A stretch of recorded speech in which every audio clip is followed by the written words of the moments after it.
Américains, procrastinateurs dominicaux, bonjour. Que s'est-il passé cette semaine dans notre Eldorado des embruns, dans notre paradis des menhirs, dans notre Olympe divin? Il faut bien avouer que l'essentiel de l'information passée par nos écoutilles depuis lundi concernait essentiellement la future invasion zombie qui nous pend au nez. Franchement, plus je regarde les infos, plus j'ai l'impression de vivre dans l'épisode 1, saison 1 de Walking Dead. Mais heureusement, j'ai le remède pour vous. Mangez du beurre! Matin, midi et soir, et aussi à 4h, à 10h et à 2h du mat, ça peut pas faire de mal.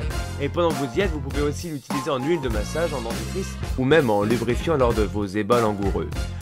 Vu que notre actualité régionale est passée derrière les prémices de la fin du monde, il a fallu que je trouve un sujet qui englobe toute la Bretagne. Alors bien sûr, j'aurais pu parler des 2 dates exceptionnelles que ce grand artiste de renommée internationale a fait ce week-end.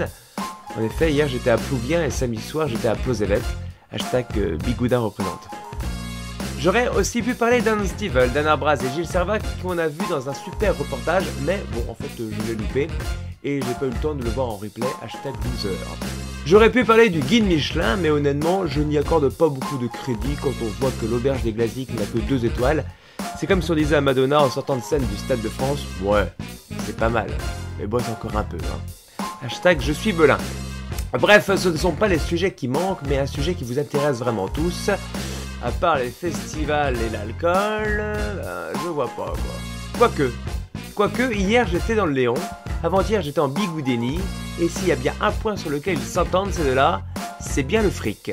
Et justement, j'ai vu dans la presse que les Bretons vont gagner 300 € sur leurs impôts. Oui, c'est bien vrai. En 2020, chacun d'entre nous va gagner 300 € de plus qu'en 2019. Non mais c'est génial! Alors bien sûr, une question se pose. Que faire d'autant de pognon? Acheter une PS5? Pas assez. Acheter une baguette de pain en plus tous les jours de semaine? Il en reste souvent de la veille. Faire un plein 5 fois de suite? Faut pas rêver non plus. Mesdames et messieurs, j'ai une idée. Nous sommes 4 millions de Bretons. 4 millions multipliés par 300, ça fait tout de même 1,2 milliard d'euros. Avec cette somme, je pense qu'on pourrait faire quelque chose de commun, qui serve à tous et qui nous revienne à tous. Écoutez bien mon plan. Dans un premier temps, on édite des sondages disant qu'il faudrait plus de Bretons au gouvernement. On fait donc élire une majorité de Bretons aux plus hautes instances de la République. Ces élus intègrent eux aussi des Bretons dans leurs équipes administratives et du coup, d'ici 2 ans, on a Jean-Yves Le Drian à l'Elysée et Yvan Le Bolloc à Matignon.